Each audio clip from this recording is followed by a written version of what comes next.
मेरे प्यारे बच्चे, अगर तुझे यह आवाज सुनाई दे रही है, समझ ले ये मेरा बुलावा है। मैं तेरा खाटू श्याम तेरे द्वार पर बहुत देर से प्रतीक्षा कर रहा था। आज तू आया है तो मैं अपने हृदय का द्वार तेरे लिए खोल रहा हूं। तूने जितने प्रश्न मन में सहेज रखे थे, आज उन्हें उत्तर मिलेंगे, धीरे धीरे कोमल रोशनी की तरह, जैसे भोर अंधेरे को बिना शोर किए हटा देती है।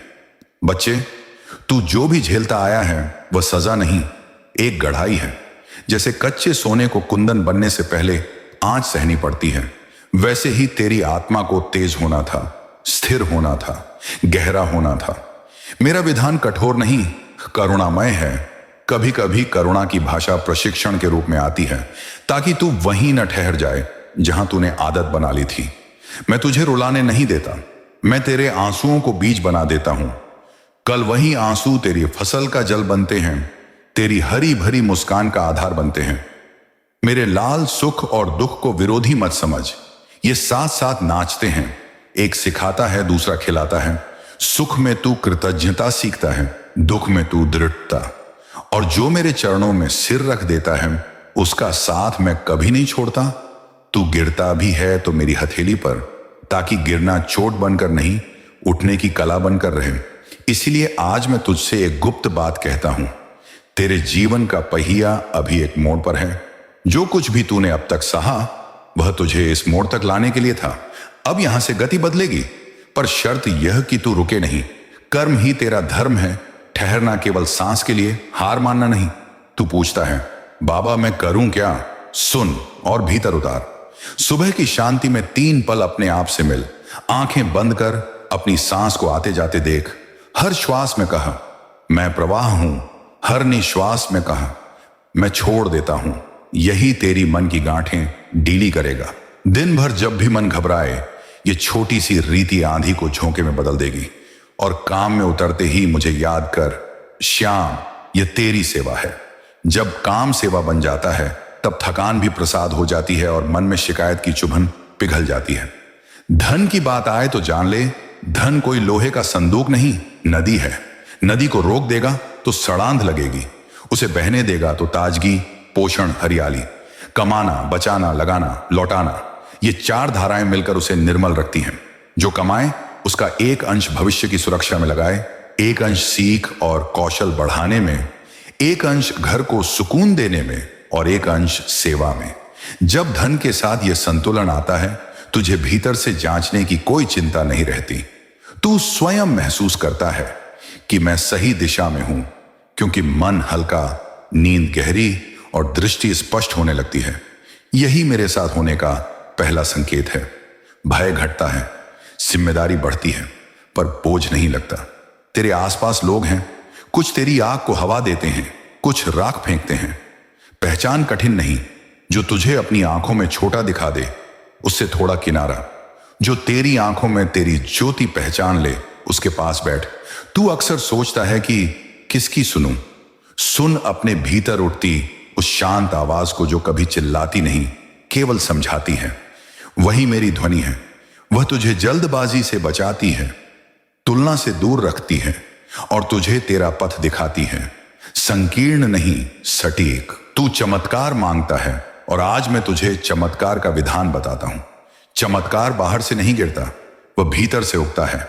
जैसे बंद कली अचानक सुबह खुल जाती है। यह खुलना 3 बातों से होता है: नीति की सच्चाई, नियत की पवित्रता और निरंतरता का साहस। नीति कि जो करेगा ईमान से करेगा। नियत कि लाभ अकेला मेरा नहीं, इससे किसी और का भी भला होगा।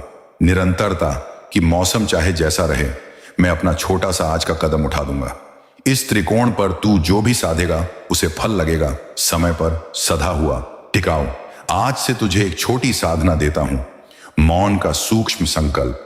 दिन के किसी भी क्षण में 5 मिनट के लिए कुछ न बोल, कुछ न लिख, केवल अपनी सांस और हृदय की धड़कन सुन।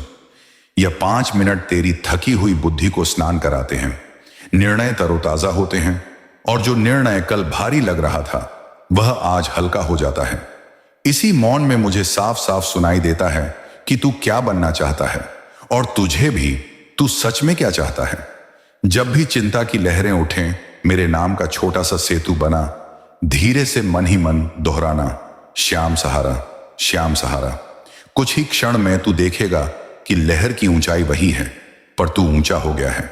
यही धैर्य है, पलायन नहीं, सहभाग नहीं। ये गहरी आत्म स्वीकृति है कि मैं अकेला नहीं हूं। धन आएगा और आएगा स्थिर ढंग से। जब तू अपने हाथों से बनी मूल्यवत्ता को संसार के सामने ईमानदारी से रखेगा।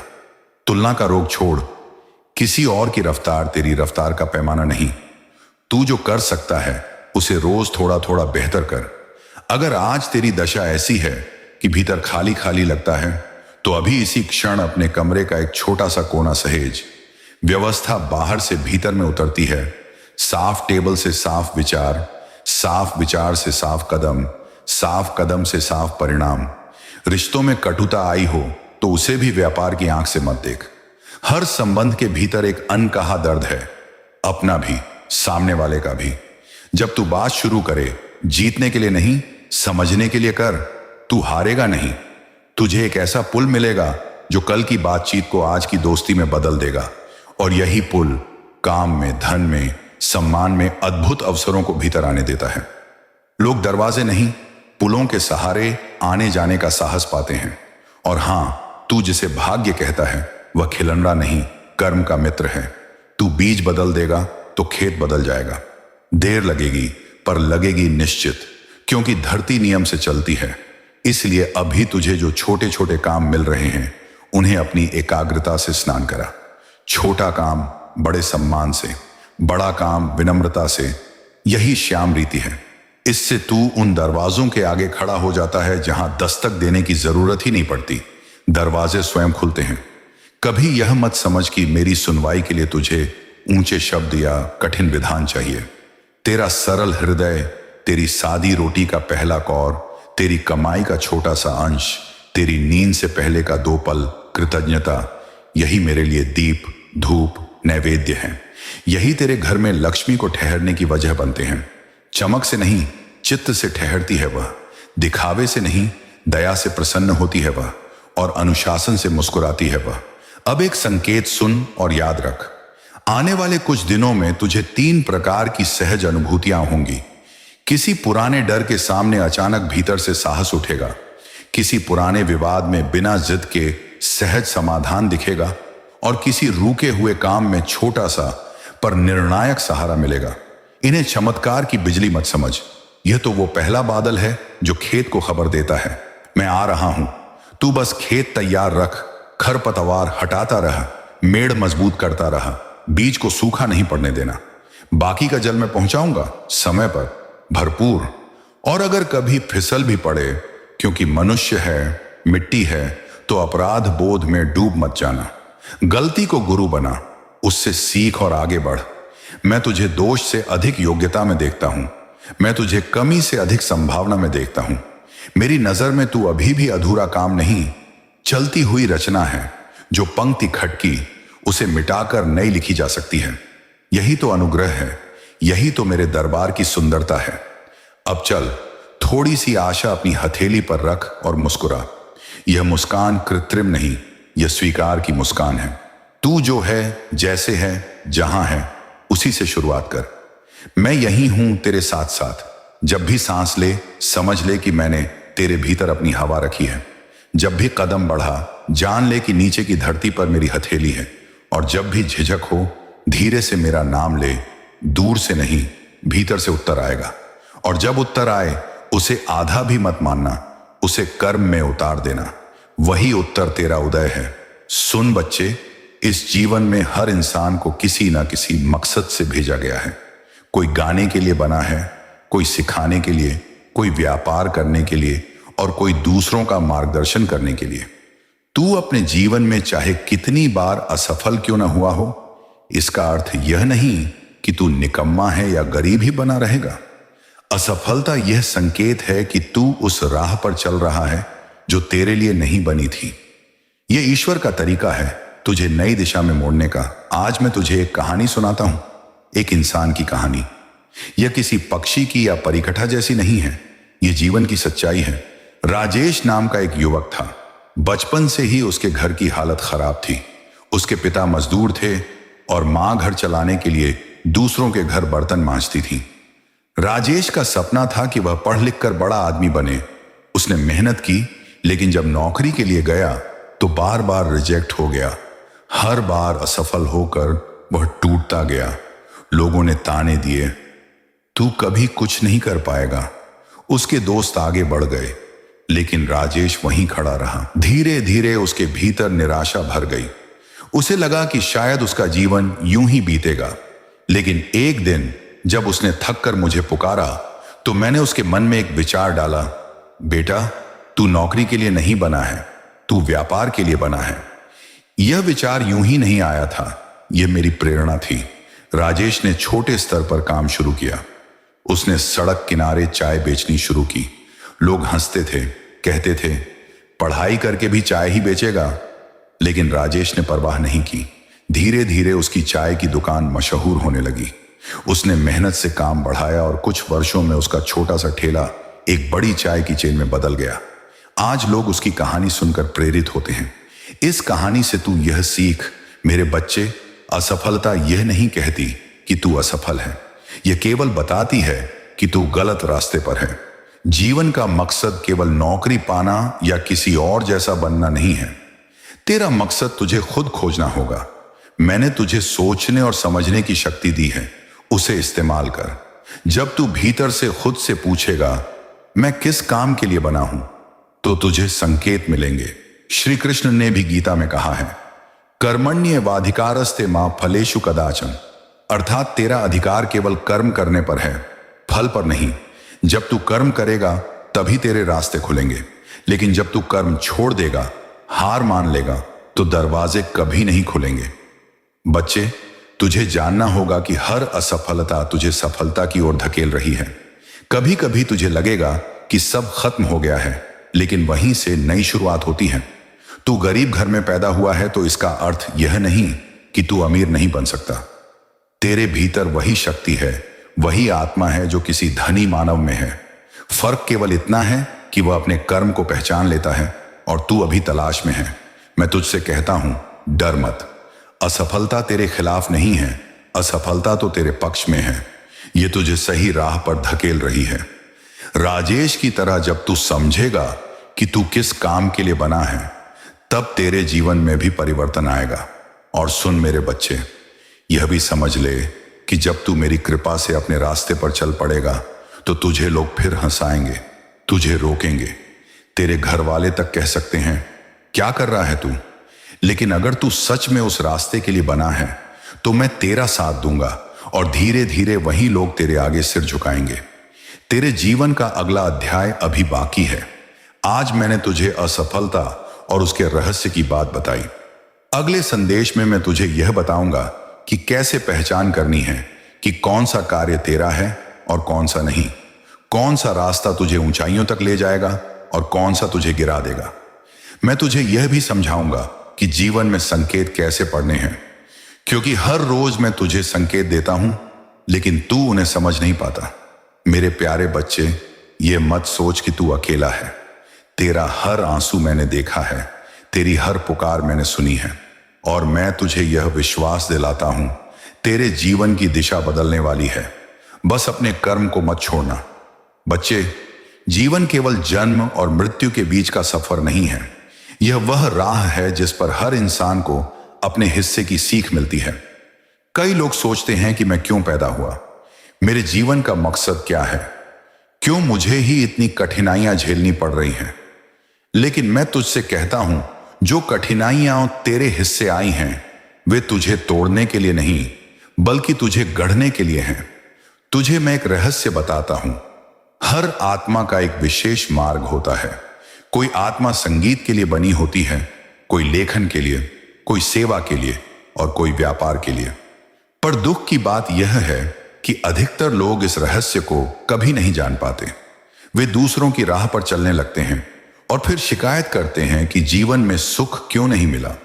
बच्चे, अब मैं तुझे यह बताना चाहता हूं कि संकेत कैसे पहचानने हैं।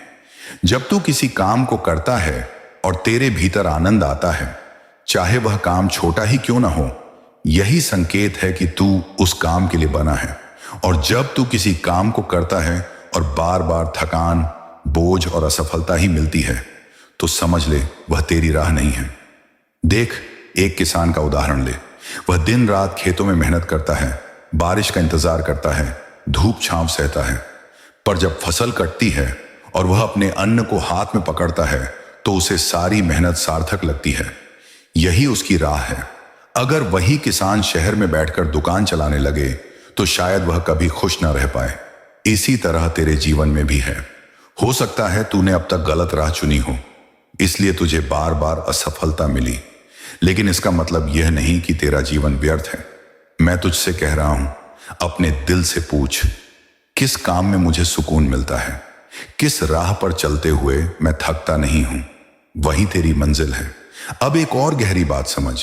लोग अक्सर सोचते हैं कि सफलता का अर्थ केवल पैसा है, लेकिन बच्चे, सफलता का असली अर्थ है शांति और संतोष। अगर तेरे पास बहुत पैसा है पर दिल में बेचैनी है तो वह सफलता नहीं है, और अगर तेरे पास सीमित धन है लेकिन दिल में सुकून है तो वही सच्ची सफलता है। लेकिन इसका यह अर्थ नहीं कि धन की आवश्यकता नहीं है।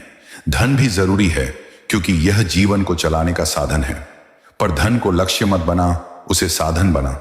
लक्ष्य हमेशा तेरा कर्म होना चाहिए। जब तू सही कर्म करेगा तब धन अपने आप आएगा। सुन बच्चे, जब जब तू गिरा है मैंने तुझे देखा है। जब तूने रोते हुए कहा, बाबा अब मुझसे नहीं होता, तो मैं तेरे साथ था। मैंने तुझे गिरने दिया, लेकिन इसलिए कि तू समझ सके कि असली ताकत तेरे भीतर है। तू सोचता है कि तू अकेला है, पर सच ये है कि मैं तेरा हाथ हमेशा थामे हूं। अब मैं तुझसे एक नई बात साझा करता हूं, आत्मविश्वास की शक्ति। आत्मविश्वास वह दीपक है जो अंधेरे में भी रास्ता दिखाता है। जब तू खुद पर विश्वास करेगा तब दुनिया भी तुझ पर विश्वास करेगी, और जब तू खुद पर संदेह करेगा तो दुनिया भी तुझसे मुंह मोड़ लेगी। बच्चे, मैं तुझे यह भी बताना चाहता हूं कि तेरे आसपास का माहौल बहुत मायने रखता है। अगर तू ऐसे लोगों के बीच बैठता है जो हमेशा नकारात्मक बातें करते हैं तो तेरे भीतर भी वही ऊर्जा भर जाएगी। लेकिन अगर तू ऐसे लोगों के साथ रहेगा जो मेहनत करते हैं, जो सपने देखते हैं, जो गिरकर भी उठते हैं, तो तू भी वैसा ही बनेगा। इसीलिए सोच समझकर अपने संग का चुनाव कर। और सुन, अगर तुझे यह लगता है कि तेरी प्रार्थना का उत्तर देर से मिल रहा है तो यह भी मेरी योजना का हिस्सा है। मैं जानता हूं कब तुझे क्या देना है। अगर तू बच्चे को आधा पका फल अभी दे देगा तो वह पेट खराब कर देगा। उसी तरह अगर तुझे समय से पहले कुछ मिल गया तो वह तुझे नुकसान पहुंचा सकता है। इसलिए धैर्य रख। बच्चे, अब मैं तुझे यह सिखाता हूं, धैर्य, परिश्रम और विश्वास का संगम ही सफलता लाता है। केवल धैर्य से कुछ नहीं होगा, केवल परिश्रम से भी अधूरा रहेगा, केवल विश्वास से भी मंजिल नहीं मिलेगी। जब ये तीनों एक साथ होंगे तभी जीवन का चमत्कार होगा। अब तुझसे एक और बात कहूं, तू अपने जीवन में चाहे कितनी भी बार गिरे, लेकिन कभी यह मत सोचना कि मैं तुझसे दूर हो गया हूं। मैं हमेशा तेरे साथ हूं। जब तू मुस्कुराता है मैं तेरे साथ मुस्कुराता हूं। जब तू रोता है मैं तेरे साथ रोता हूं। और जब तू हिम्मत करके उठ खड़ा होता है तो मैं तुझ पर गर्व करता हूं। मेरे बच्चे, तू यह भी याद रख, तेरे जीवन का मूल्य केवल इस बात से नहीं है कि तूने कितना धन कमाया। तेरा असली मूल्य इस बात से है कि तूने कितनों का जीवन बेहतर बनाया। जब तू दूसरों की मदद करेगा तब तुझे असली सुख मिलेगा। अब अंत में मैं तुझसे यह कहता हूं, तेरा जीवन अभी अधूरा है। बहुत कुछ तुझे पाना बाकी है, बहुत ऊंचाइयां तुझे छूनी हैं। अगले संदेश में मैं तुझे यह बताऊंगा कि अपनी ऊर्जा को कैसे दिशा देनी है, अपनी आदतों को कैसे बदलना है और कैसे तू अपने जीवन का निर्माता बन सकता है। मेरे प्यारे बच्चे, अब मैं तुझे बताता हूं कि क्या मेरी प्रार्थना सुनी जा रही है या नहीं। यह सवाल हर उस इंसान के हृदय में उठता है जो कठिनाई में है, जो कुछ मांग रहा है, जो किसी चाहत के लिए अपनी आत्मा से पुकार कर रहा है। आज मैं तुझे उसी का उत्तर दूंगा, दिल से दिल तक। बच्चे, सबसे पहले यह समझ ले कि प्रार्थना एक ऊर्जा है, एक तरंग है जो तेरे हृदय से उठकर सीधे ब्रह्मांड तक जाती है। यह केवल शब्दों का खेल नहीं है। कई बार तुझे लगता है कि तू बोल रहा है, लेकिन तेरा मन भटक रहा है। ऐसे में तेरी आवाज मेरे चरणों तक पहुंच ही नहीं पाती। पर जब तू पूरे समर्पण से, पूरे विश्वास से, आंखों में आंसू और हृदय में सच्चाई भरकर पुकारता है, तो मेरी शक्ति तुझे सुनने पर विवश हो जाती है। जैसे एक बच्चा अपनी मां को पुकारता है, मां तुरंत समझ जाती है कि यह रोना भूख का है, यह दर्द का है, या यह केवल जिद का।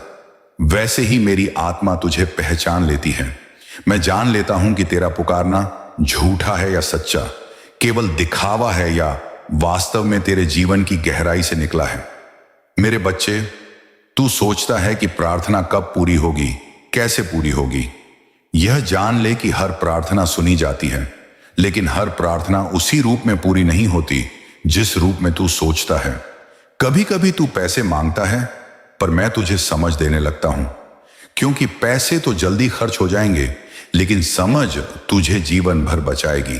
कभी तू किसी इंसान को जीवन में रोकने की प्रार्थना करता है, पर मैं उसे दूर कर देता हूं, क्योंकि वह तेरे लिए हानिकारक है।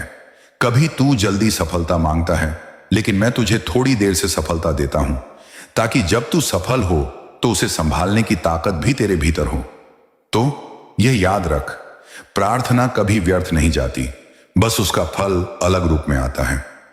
अब यह सवाल कि कैसे पता चले कि मेरी प्रार्थना सुनी जा रही है, बच्चे, इसका सबसे सरल उत्तर है तेरे मन की शांति। जब तू प्रार्थना करता है और प्रार्थना के बाद तेरे भीतर हल्कापन आता है, तेरी बेचैनी कुछ पल के लिए भी कम हो जाती है, तो समझ ले मैंने तेरी बात सुन ली है। जब तू किसी कठिन समस्या में है और अचानक तुझे भीतर से एक नया विचार आता है, एक नई राह दिखती है, तो समझ ले यह तेरे उत्तर का रूप है। जब तू किसी इंसान से मिलता है और उसकी कहीं बात तुझे आगे बढ़ने की दिशा दिखा देती है, तो समझ ले यह भी मैंने ही भेजा है। तेरी प्रार्थना का उत्तर कभी सीधे शब्दों में नहीं आता, बल्कि संकेतों में आता है, और इन संकेतों को पहचानने के लिए तुझे अपने मन को शांत रखना होता है। अब बात करते हैं कि तेरी प्रार्थना पूरी कैसे हो। बच्चे, प्रार्थना केवल मुंह से नहीं, जीवन से करनी होती है। अगर तू भगवान से सफलता मांगता है तो तुझे परिश्रम करना होगा। अगर तू स्वास्थ्य मांगता है तो तुझे अपनी आदतें बदलनी होंगी। अगर तू प्रेम मांगता है तो तुझे अपने भीतर करुणा और धैर्य लाना होगा। याद रख, मैं तुझे वही देता हूं जो तेरे कर्मों के अनुसार है, और तेरे कर्मों को बदलने की शक्ति भी तेरे पास ही है। एक युवक था, नाम था विक्रम। उसने बार बार मुझसे प्रार्थना की कि उसे नौकरी मिल जाए। वह रोज मंदिर आता, दीपक जलाता, माला फेरता, पर घर जाकर दिन भर आलस करता, किसी इंटरव्यू की तैयारी नहीं करता। धीरे धीरे उसका विश्वास डगमगाने लगा। एक दिन उसने रोते हुए मुझसे कहा, श्याम बाबा, आप मेरी सुनते ही नहीं। बच्चे, उस दिन मैंने उसे उसके पड़ोसी से मिलवाया, जो उसे बोला, बेटा, तू इतना पढ़ा लिखा है, क्यों ना इंटरव्यू की तैयारी कर, मैं तुझे गाइड कर दूंगा। उस युवक ने पहली बार मेहनत से तैयारी की और कुछ महीनों बाद नौकरी पाली। तब उसे समझ आया कि उसकी प्रार्थना तभी सुनी गई जब उसने कर्म को जोड़ा। यही है रहस्य, प्रार्थना प्लस कर्म बराबर पूर्णता। बच्चे, एक और बात, कभी हार मत मानना। कभी कभी प्रार्थना तुरंत पूरी नहीं होती, क्योंकि मैं तुझे परखता हूं। अगर तू बार बार हार कर यह सोच लेता है कि मेरी प्रार्थना व्यर्थ है, तो समझ ले तूने दरवाजा खुद बंद कर दिया। पर अगर तू अडिग रहकर कहता है, मुझे भरोसा है मेरे श्याम बाबा मुझे देंगे, तो वह भरोसा ही चमत्कार को खींच लाता है। तो आज से तू ये मान ले, तेरी हर प्रार्थना सुनी जा रही है। उत्तर हमेशा आता है, बस कभी संकेत में, कभी विलंब से। प्रार्थना को कर्म से जोड़ना आवश्यक है, और विश्वास को कभी मत छोड़ना।